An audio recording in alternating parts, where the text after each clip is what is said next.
Hi friends, ಇದು ಮಸ್ತ್ ಮಗ ಚಾನೆಲ್ನ ಇಂಟರ್ನ್ಯಾಷನಲ್ ಬುಲೆಟಿನ್ ಸುತ್ತು ಜಗತ್ತು. ನಾನು ಅಮರ್ ಪ್ರಸಾದ್. ಹಿಂಸಾಚಾರ ಪೀಡಿತ ಬಾಂಗ್ಲಾದಲ್ಲಿ ಎರಡು ದೊಡ್ಡ ಘಟನೆಗಳು ಆಗಿವೆ. ಒಂದು, ಬಾಂಗ್ಲಾದ ರಾಜಕೀಯದ ದೊಡ್ಡ ಶಕ್ತಿ ಜೀವ ಕಳ್ಕೊಂಡಿದೆ. ಮತ್ತೊಂದು, ರಾತ್ರೋರಾತ್ರಿ ಭಾರತದಲ್ಲಿರೋ ಬಾಂಗ್ಲಾದ ಹೈಕಮಿಷನರ್ ಬಾಂಗ್ಲಾಗೆ ಓಡ್ ಹೋಗಿದ್ದಾರೆ. ಮೊದಲಿಗೆ ಬಾಂಗ್ಲಾದ ನಾಯಕಿಯ ವಿಚಾರಕ್ಕೆ ಬಂದ್ರೆ, ಚುನಾವಣೆ ಹೊತ್ತಲ್ಲಿ ಬಾಂಗ್ಲಾದ ಮಾಜಿ ಪ್ರಧಾನಿ ಖಲೀದಾ ಜಿಯಾ ಪ್ರಾಣ ಕಳ್ಕೊಂಡಿದ್ದಾರೆ. ಬಾಂಗ್ಲಾದಲ್ಲಿ 3 ಸಲ PM ಆಗಿದ್ದ ಇವರಿಗೆ 80 ವರ್ಷ ವಯಸ್ಸಾಗಿತ್ತು. ವಯೋಸಹಜ ಕಾಯಿಲೆಗಳಿಂದ ಬಳಲ್ತಾ ಇದ್ರು. ನಿಮೋನಿಯಾ ಜೊತೆಗೆ ಲಿವರ್, ಹೃದಯ ಹಾಗೂ ಡಯಾಬಿಟೀಸ್ ಸಮಸ್ಯೆಗಳಿದ್ವು. ಕಳೆದ ನವೆಂಬರ್ 23ರಿಂದ ಢಾಕಾ ಆಸ್ಪತ್ರೆಯಲ್ಲಿ ಚಿಕಿತ್ಸೆ ಪಡಿತಾ ಇದ್ರು. ಡಿಸೆಂಬರ್ 11ಕ್ಕೆ ಅವರನ್ನ ವೆಂಟಿಲೇಟರ್ ಸಪೋರ್ಟ್ ನಲ್ಲಿ ಇಡಲಾಗಿತ್ತು. 2 ದಿನಗಳ ಹಿಂದಷ್ಟೇ ಇವರ ಪರಿಸ್ಥಿತಿ ಅತ್ಯಂತ ಗಂಭೀರವಾಗಿದೆ ಅಂತ ವೈದ್ಯರು ಹೇಳಿದ್ರು. ಆದರೆ ಚಿಕಿತ್ಸೆ ಫಲಕಾರಿಯಾಗದೆ 80ನೇ ವಯಸ್ಸಿಗೆ ವಿಧಿವಶರಾಗಿದ್ದಾರೆ. ಗಮನಿಸಬೇಕಾದ ಸಂಗತಿ ಅಂದ್ರೆ, ಈ ಸಲ ಚುನಾವಣೆಗೆ ಅವರು ನಾಮಿನೇಷನ್ ಫೈಲ್ ಮಾಡಿದ್ರು ಅವರ ಬೆಂಬಲಿಗರ ಮೂಲಕ. ಆದ್ರೆ ಅದಾದ ಕೆಲವೇ ಗಂಟೆಗಳಲ್ಲಿ ಇವರು ಇಲ್ಲವಾಗಿದ್ದಾರೆ. ಇದು ಬಾಂಗ್ಲಾದ ರಾಜಕೀಯಕ್ಕೆ ಅತಿ ದೊಡ್ಡ ಬೆಳವಣಿಗೆ. ಯಾಕಂದ್ರೆ ಖಲೀದಾ ಜಿಯಾ ಸಾಮಾನ್ಯ ನಾಯಕಿ ಅಲ್ಲ, ಬಾಂಗ್ಲಾದ ಮೊದಲ ಮಹಿಳಾ ಪ್ರಧಾನಿ. ಪಾಕಿಸ್ತಾನದ ಬೆನಜೀರ್ ಭುಟ್ಟೋ ನಂತರ ಒಂದು ಮುಸ್ಲಿಂ ರಾಷ್ಟ್ರವನ್ನ ಲೀಡ್ ಮಾಡಿದ 2ನೇ ಮಹಿಳೆ ಅನ್ನೋ ಖ್ಯಾತಿ ಇವರಿಗಿದೆ. ಇವರ ಪತಿ ಬಾಂಗ್ಲಾದ ಮಾಜಿ ಅಧ್ಯಕ್ಷ ಜಿಯಾಉರ್ ರೆಹಮಾನ್ ಬಾಂಗ್ಲಾದ ಮಿಲಿಟರಿ ಡಿಕ್ಟೇಟರ್ ಆಗಿದ್ರು. 1977ರಲ್ಲಿ BNP ಪಕ್ಷವನ್ನ ಕಟ್ಟಿದ್ರು. ಇದಾದ 4 ವರ್ಷಗಳಲ್ಲಿ ಜಿಯಾಉರ್ ರೆಹಮಾನ್ ಹತ್ಯೆಗೀಡಾದ್ರು. ನಂತರ ಖಲೀದಾ ಜಿಯಾ ಪಾಲಿಟಿಕ್ಸ್ಗೆ ಎಂಟ್ರಿ ಕೊಟ್ಟು BNPಯನ್ನ ಮುನ್ನಡೆಸಿದ್ರು. ನಂತರ ಆಗಿದ್ದೆಲ್ಲ ಇತಿಹಾಸ. ಆಮೇಲೆ ಇವರು ಮತ್ತು ಹಸೀನಾ ಇಬ್ರು ಕೂಡ ಪ್ರಬಲ ರಾಜಕೀಯ ವೈರಿಗಳಾಗಿ ಜಿದ್ದಿಗೆ ಬಿದ್ರು. ಈಗ ಅದೇ ಖಲೀದಾ ಜಿಯಾ ಪ್ರಾಣ ಕಳ್ಕೊಂಡಿದ್ದಾರೆ, ತೀರೋಗಿದ್ದಾರೆ. ಕೆಲ ದಿನಗಳ ಹಿಂದಷ್ಟೇ ಅವರ ಪುತ್ರ ತಾರಿಕ್ ರೆಹಮಾನ್ 17 ವರ್ಷಗಳ ನಂತರ ಬಾಂಗ್ಲಾಗೆ ಬಂದಿದ್ರು. ಬಾಂಗ್ಲಾದ ಮುಂದಿನ ಚುನಾವಣೆಯಲ್ಲಿ ಕಂಟೆಸ್ಟ್ ಮಾಡೋದಾಗೂ ಕೂಡ ಹೇಳಿದ್ರು. ಈಗ BNPನ ಪ್ರಮುಖ ನಾಯಕಿನೇ ನಿಧನರಾಗಿ ಹೊಸ ರಾಜಕೀಯ ಅಲೆ ಎದ್ದಿದೆ. ಖಲೀದಾ ಜಿಯಾರ ನಿಧನಕ್ಕೆ ಬಾಂಗ್ಲಾದ ಮಧ್ಯಂತರ ಸರ್ಕಾರದ ಮುಖ್ಯಸ್ಥ ಮೊಹಮ್ಮದ್ ಯೂನಸ್ ರಿಯಾಕ್ಟ್ ಮಾಡಿದ್ದಾರೆ. ಖಲೀದಾ ಜಿಯಾ ಅವರು ಬಾಂಗ್ಲಾ ಪಾಲಿಗೆ ದೊಡ್ಡ ರಕ್ಷಕರಾಗಿದ್ರು. ದೇಶದ ಪ್ರಜಾಪ್ರಭುತ್ವದ ಪ್ರಯಾಣದಲ್ಲಿ ಖಲೀದಾ ಅವರ ಕೊಡುಗೆ ಕೊನೆಯವರೆಗೂ ಸ್ಮರಿಸಲಾಗುತ್ತೆ. ಇವತ್ತು ಬಾಂಗ್ಲಾ ಕೇವಲ ಒಬ್ಬ ರಾಜಕೀಯ ನಾಯಕಿಯನ್ನ ಕಳ್ಕೊಂಡಿಲ್ಲ, ದೇಶದ ರಕ್ಷಕಿಯನ್ನ ಕಳ್ಕೊಂಡಿದೆ. ಇವರು ಬಾಂಗ್ಲಾದ ಇತಿಹಾಸದಲ್ಲಿ ಪ್ರಮುಖವಾಗಿರೋ ಅಧ್ಯಾಯ ಅಂತ ಸಂತಾಪ ಸೂಚಿಸಿದ್ದಾರೆ. ಇತ್ತ ಪ್ರಧಾನಿ ನರೇಂದ್ರ ಮೋದಿ ಅವರು ಕೂಡ ರಿಯಾಕ್ಟ್ ಮಾಡಿ ಸಂತಾಪ ಸೂಚಿಸಿದ್ದಾರೆ. ಖಲೀದಾ ಜಿಯಾ ಅವರು ಇನ್ನಿಲ್ಲ ಅನ್ನೋ ಸುದ್ದಿ ಕೇಳಿ ತುಂಬಾ ನೋವಾಗಿದೆ. ಅವರ ಫ್ಯಾಮಿಲಿ ಮತ್ತು ಬಾಂಗ್ಲಾ ಜನರಿಗೆ ಸಂತಾಪ ಸೂಚಿಸ್ತೀವಿ. ಆ ದೇವರು ಅವರ ಫ್ಯಾಮಿಲಿಗೆ ನೋವನ್ನ ನುಂಗುವ ಶಕ್ತಿಯನ್ನ ಕೊಡ್ಲಿ ಅಂತ ಹೇಳಿದ್ದಾರೆ.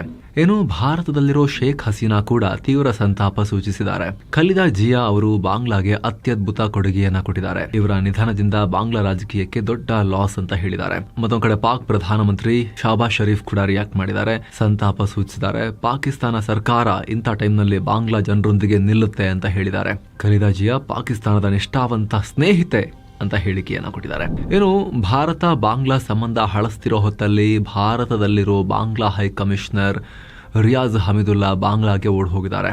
ಬಾಂಗ್ಲಾದ ವಿದೇಶಾಂಗ ಸಚಿವಾಲಯದಿಂದ ಅರ್ಜೆಂಟ್ ಕಾಲ್ ಬಂತು ಅಂತ ರಾತ್ರೋರಾತ್ರಿ ಢಾಕಾಗೆ ಓಡಿದ್ದಾರೆ. 2 ರಾಷ್ಟ್ರಗಳ ಸಂಬಂಧದಲ್ಲಿನ ಸ್ಥಿತಿಗತಿಗಳ ಬಗ್ಗೆ ತುರ್ತಾಗಿ ಡಿಸ್ಕಸ್ ಮಾಡೋಕೆ ಅವರಿಗೆ ಢಾಕಾದಿಂದ ಸಮನ್ಸ್ ಕೊಡಲಾಗಿದೆ ಅಂತ ಅಲ್ಲಿನ ಮಾಧ್ಯಮಗಳು ವರದಿ ಮಾಡಿವೆ.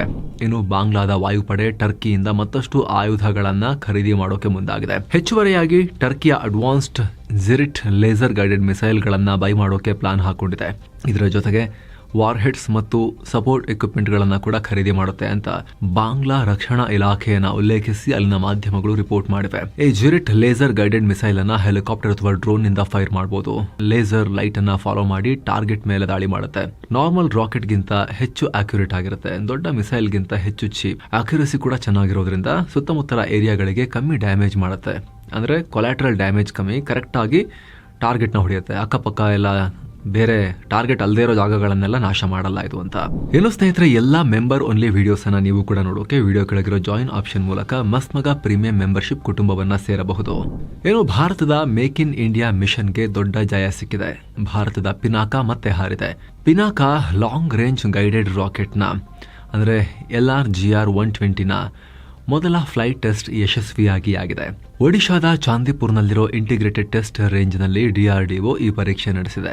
ಈ ಹೊಸ ಗೈಡೆಡ್ ರಾಕೆಟ್ ಸುಮಾರು 120 ಕಿಲೋಮೀಟರ್ ವರೆಗೂ ಹಾರಿ ಟಾರ್ಗೆಟ್ ಅನ್ನು ಹೊಡೆದು ಹಾಕಿದೆ. ಅಗತ್ಯಕ್ಕೆ ತಕ್ಕಂತೆ ತನ್ನ ಡೈರೆಕ್ಷನ್ ಬದಲಾಯಿಸಿ ಆಕ್ಯುರೇಟ್ ಆಗಿ ಟಾರ್ಗೆಟ್ ನ ಹಿಟ್ ಮಾಡಿದೆ. ಟೆಸ್ಟ್ ರೇಂಜ್ ನಲ್ಲಿರೋ ಎಲ್ಲ ರೆಡಾರ್ ಸಿಸ್ಟಮ್ ಮತ್ತು ಇನ್ಸ್ಟ್ರೂಮೆಂಟ್ಗಳು ಇದನ್ನ ಚೆನ್ನಾಗಿ ಮಾನಿಟರ್ ಮಾಡಿ ಅದರ ಪರ್ಫಾರ್ಮೆನ್ಸ್ ಅನ್ನ ಟ್ರ್ಯಾಕ್ ಮಾಡಿದೆ. ಈ ಸಕ್ಸಸ್ಫುಲ್ ಫ್ಲೈಟ್ ಟೆಸ್ಟ್ಗೆ ರಕ್ಷಣಾ ಮಂತ್ರಿ ರಾಜನಾಥ್ ಸಿಂಗ್ ಶಾಬಾಷ್ ಗಿರಿ ಕೊಟ್ಟಿದ್ದಾರೆ DRDOಗೆ. ಈ ಪರೀಕ್ಷೆ ಗೇಮ್ ಚೇಂಜರ್ ಅಂತ ಹೇಳಿದ್ದಾರೆ. ಸಶಸ್ತ್ರ ಸಶಸ್ತ್ರ ಪಡೆಗಳ ಸಾಮರ್ಥ್ಯವನ್ನು ಇದು ಮತ್ತಷ್ಟು ಹೆಚ್ಚಿಸುತ್ತೆ ಅಂತ ಹೇಳಿದ್ದಾರೆ. ಏನೋ ಪರೀಕ್ಷೆ ವೇಳೆ DRDO ಚೇರ್ಮನ್ ಮತ್ತು ಭಾರತದ ಡಿಫೆನ್ಸ್ ರಿಸರ್ಚ್ ಅಂಡ್ ಡೆವಲಪ್ಮೆಂಟ್ ನ ಸೆಕ್ರೆಟರಿ ಆಗಿರೋ ಡಾಕ್ಟರ್ ಸಮೀರ್ ವಿ ಕಾಮತ್ ಹಾಜರಿದ್ರು. DRDO ತಂಡದ ಎಫರ್ಟ್ಗೆ ಮೆಚ್ಚುಗೆ ವ್ಯಕ್ತಪಡಿಸಿದ್ರು. ಅಂದಹಾಗೆ DRDO ಹಲವು ಇತರ ರಿಸರ್ಚ್ ಲ್ಯಾಬ್ಗಳ ಸಹಕಾರದಿಂದ ಈ ರಾಕೆಟ್ ಅನ್ನು ಡೆವಲಪ್ ಮಾಡಿದೆ. ಪಿನಾಕ ಹಳೆ ವರ್ಷನ್ ನ ರಾಕೆಟ್ಗಳು ಅನ್ಗೈಡೆಡ್ ಮತ್ತು ಕಡಿಮೆ ಆಕ್ಯುರೇಟ್ ಆಗಿದ್ವು, ಆದರೆ ಇದು ಗೈಡೆಡ್ ವರ್ಷನ್. ಹಾರುವಾಗ ಮಾರ್ಗವನ್ನ ಅಡ್ಜಸ್ಟ್ ಮಾಡಿಕೊಂಡು ಟಾರ್ಗೆಟ್ ಅನ್ನ ಹೊಡೆಯುತ್ತೆ. ಅಂದ್ರೆ ನಮ್ಮ ಗಡಿಯಲ್ಲೇ ನಿಲ್ಲಿಸಿ ಪಾಕಿಸ್ತಾನದ ಸೇನಾ ರಾಜಧಾನಿ ರಾವಲ್ಪಿಂಡಿಯನ್ನ ಕೂಡ ಪಿನಾಕ ಮೂಲಕವೇ ಹೊಡಿಬಹುದು ನಾವಿನ ಮೇಲೆ, ಯಾಕಂದ್ರೆ ಇದ್ರ ರೇಂಜ್ ಜಾಸ್ತಿ ಇದೆ. 120 ಕಿಲೋಮೀಟರ್ ರೇಂಜ್ ಇದೆ ಇದಕ್ಕೆ. ಏನು ರಷ್ಯಾ ಯುಕ್ರೇನ್ ಯುದ್ಧದಲ್ಲಿ ಈಗ ರಷ್ಯಾ ಅಧ್ಯಕ್ಷ ಪುಟಿನ್ ನಿವಾಸದ ಮೇಲೆ ಡ್ರೋನ್ ಮಳೆಗರೆದಿದೆ ಅಂತ ರಷ್ಯಾ ಆರೋಪಿಸಿದೆ. ರಷ್ಯಾದ ಫಾರಿನ್ ಮಿನಿಸ್ಟರ್ ಸರ್ಗೇ ಲವ್ರೋವ್ ಈ ಆರೋಪ ಮಾಡಿದ್ದಾರೆ. ನೌಗೊರೋಡ್ ನಲ್ಲಿರೋ ಪುಟಿನ್ ಅವರ ಅಧಿಕೃತ ನಿವಾಸವನ್ನ ಗುರಿಯಾಗಿಸಿ ಭರ್ತಿ 91 ಡ್ರೋನ್ಗಳನ್ನ ಹಾರಿಸಲಾಗಿತ್ತು. ರಷ್ಯಾದ ಏರ್ ಡಿಫೆನ್ಸ್ ಸಿಸ್ಟಮ್ಗಳು ಆ ಎಲ್ಲಾ ಡ್ರೋನ್ಗಳನ್ನ ಹೊಡೆದು ಹಾಕಿವೆ. ಇದೊಂದು ಭಯೋತ್ಪಾದಕ ಕೃತ್ಯ. ನಾವು ಎಲ್ಲ ಬೆಳವಣಿಗೆ ನೋಡಿಕೊಂಡು ಶಾಂತಿ ಮಾತುಕತೆ ಬಗ್ಗೆ ಮುಂದಿನ ಹೆಜ್ಜೆ ಇಡ್ತೀವಿ ಅಂತ ಹೇಳಿದ್ದಾರೆ. ಆದ್ರೆ ಈ ಆರೋಪವನ್ನ ಯುಕ್ರೇನ್ ತಳ್ಳಿ ಹಾಕಿದೆ. ಇದು ಸುಳ್ಳು, ಕಟ್ಟುಕತೆ.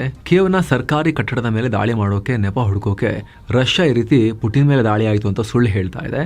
ಆಮೇಲೆ ಯುಕ್ರೇನ್ನ ಸರ್ಕಾರಿ ಬಿಲ್ಡಿಂಗ್ ಅನ್ನ ಧ್ವಂಸ ಮಾಡೋಕೆ, ಪ್ರತಿಕಾರ ಅಂತ ಹೇಳಿ ಮಾಡೋಕೆ ರಷ್ಯಾ ಪ್ಲಾನ್ ಮಾಡ್ತಾ ಇದೆ ಅಂತ ಯುಕ್ರೇನ್ನ ಜೆಲೆನ್ಸ್ಕಿ ಹೇಳಿದ್ದಾರೆ. ಇನ್ನು ಈ ದಾಳಿ ವಿಚಾರವಾಗಿ ಪುಟಿನ್ ಟ್ರಂಪ್ ಜೊತೆಗೆ ಡಿಸ್ಕಸ್ ಮಾಡಿದ್ದಾರೆ. ಈ ಬಗ್ಗೆ ಮಾತನಾಡಿರೋ ಟ್ರಂಪ್, ಪುಟಿನ್ ನಿವಾಸದ ಮೇಲೆ ಯುಕ್ರೇನ್ ಡ್ರೋನ್ ದಾಳಿ ಮಾಡಿದೆ ಅಂತ ಖುದ್ದು ಪುಟಿನ್ ನನಗೆ ಕಾಲ್ ಮಾಡಿ ಮಾಹಿತಿ ಕೊಟ್ಟರು. ಇದು ಒಳ್ಳೇದಲ್ಲ, ಆಗ ನನಗೆ ತುಂಬಾ ಕೋಪ ಬಂತು ಅಂತ ಹೇಳಿದ್ದಾರೆ. ಇನ್ನು ಹಾಗೆ ಸ್ವಲ್ಪ ಹೊತ್ತು ಬಿಟ್ಟು ಈ ತರ ದಾಳಿ ನಡೆದಿರೋ ಸಾಧ್ಯತೆ ಇಲ್ಲ ಅನ್ಸುತ್ತೆ ಅಂತಾನೂ ಹೇಳಿದ್ದಾರೆ. ಇನ್ನು PM ನರೇಂದ್ರ ಮೋದಿ ಕೂಡ ಈ ಘಟನೆಗೆ ಪ್ರತಿಕ್ರಿಯೆ ಕೊಟ್ಟಿದ್ದಾರೆ. ಪುಟಿನ್ ಅವರ ಮನೆಯನ್ನ ಟಾರ್ಗೆಟ್ ಮಾಡಿರೋ ಸುದ್ದಿ ಕೇಳಿ ಕಳವಳ ಆಗ್ತಾ ಇದೆ.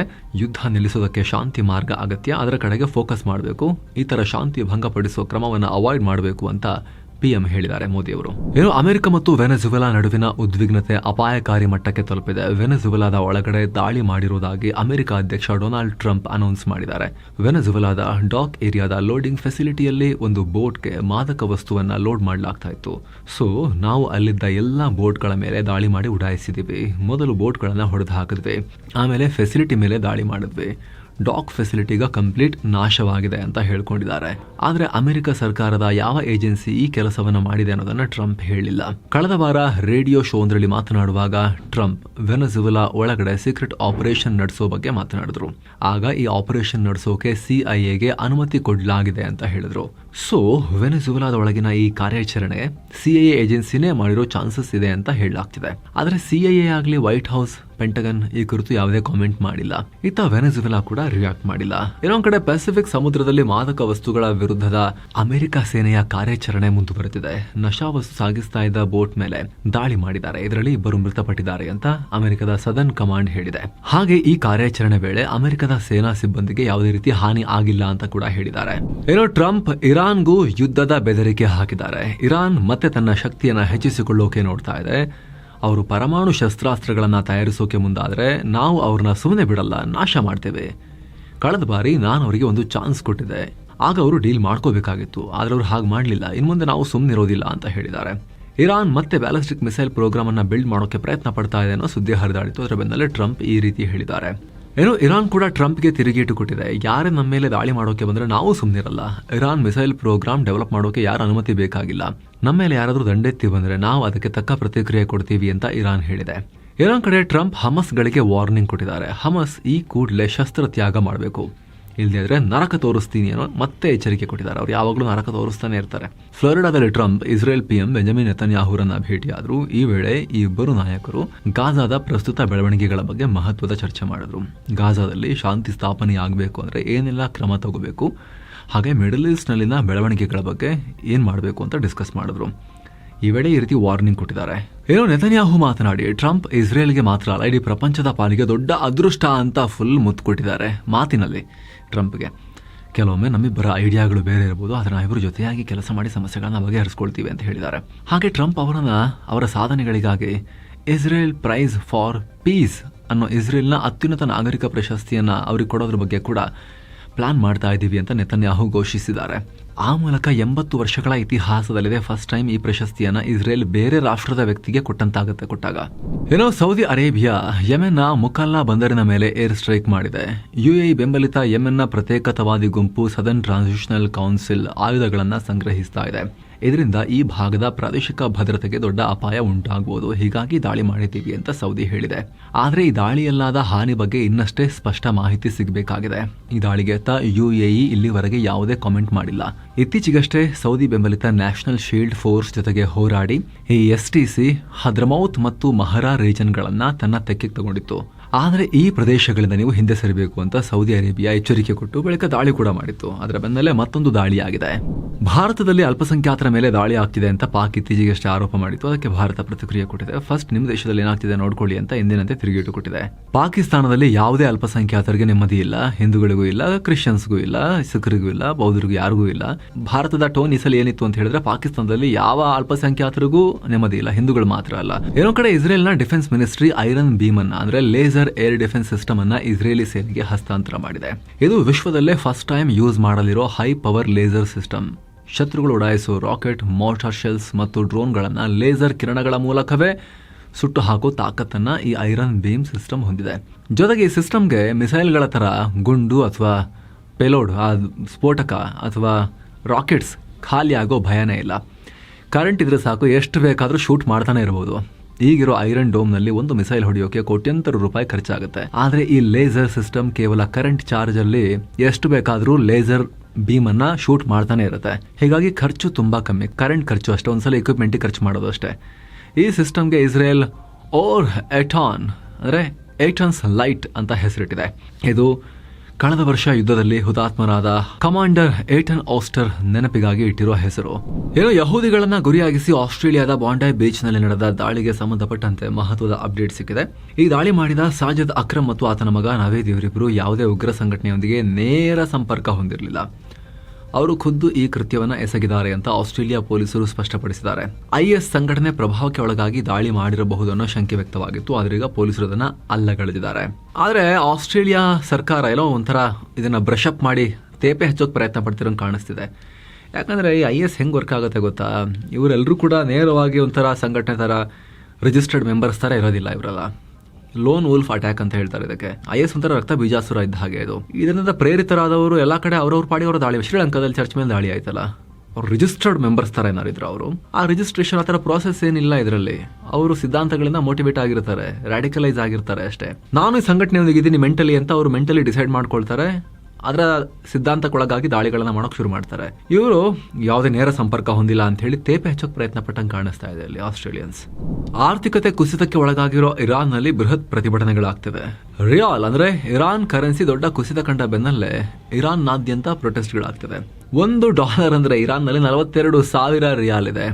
ಡಿಸೆಂಬರ್ನಲ್ಲಿ ದೇಶದ ವಾರ್ಷಿಕ ಹಣದುಬ್ಬರ 42.2%ಗೆ ಏರಿದೆ. ಹೀಗಾಗಿ ಸದ್ಯ ಇರಾನ್ನಲ್ಲಿ ದಿನಬಳಕೆ ವಸ್ತುಗಳ ಬೆಲೆ ಆಕಾಶಕ್ಕೆ ಹೋಗಿದೆ. ಇಸ್ರೇಲ್ ಜೊತೆಗಿನ ಸಂಘರ್ಷ ಮತ್ತು ಅಮೆರಿಕದ ದಿಗ್ಬಂಧನಗಳಿಂದ ಇರಾನ್ ಎಕಾನಮಿ ಕಂಪ್ಲೀಟ್ ಹಳ್ಳ ಹಿಡಿದಿದೆ. ಹೀಗಾಗಿ ಇರಾನ್ ಸರ್ಕಾರದ ವಿರುದ್ಧ, ಖಾಮಿನೇಗಳ ಧಾರ್ಮಿಕ ಆಡಳಿತದ ವಿರುದ್ಧ ಜನ ರೊಚ್ಚಿಗೆದ್ದು ಪ್ರತಿಭಟನೆ ಶುರು ಮಾಡಿದ್ದಾರೆ. 2026ಕ್ಕೆ ದಿಲ್ಲಿನಲ್ಲಿ ನಡೆಯಲಿರೋ AI ಇಂಪ್ಯಾಕ್ಟ್ ಸಮಿಟ್ ನಲ್ಲಿ ಭಾಗಿಯಾಗೋಕೆ ಭಾರತ ಚೀನಾಗೆ ಇನ್ವೈಟ್ ಮಾಡಿದೆ.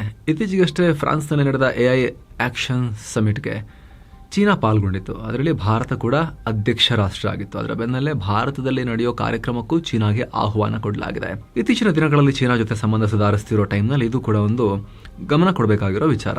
ಇನ್ನು ಇತ್ತೀಚೆಗಷ್ಟೇ ಇಸ್ರೇಲ್ ಸೊಮಾಲಿಲ್ಯಾಂಡ್ ಅನ್ನ ರೆಕಗ್ನೈಸ್ ಮಾಡಿತ್ತು. ಇಸ್ರೇಲ್ನ ಈ ನಿರ್ಧಾರವನ್ನ ಚೀನಾ ವಿರೋಧಿಸಿದೆ. ಸೊಮಾಲಿಲ್ಯಾಂಡ್ ಕಾನೂನುಬದ್ಧವಾಗಿ ಸೊಮಾಲಿಯಾದ ಭಾಗ.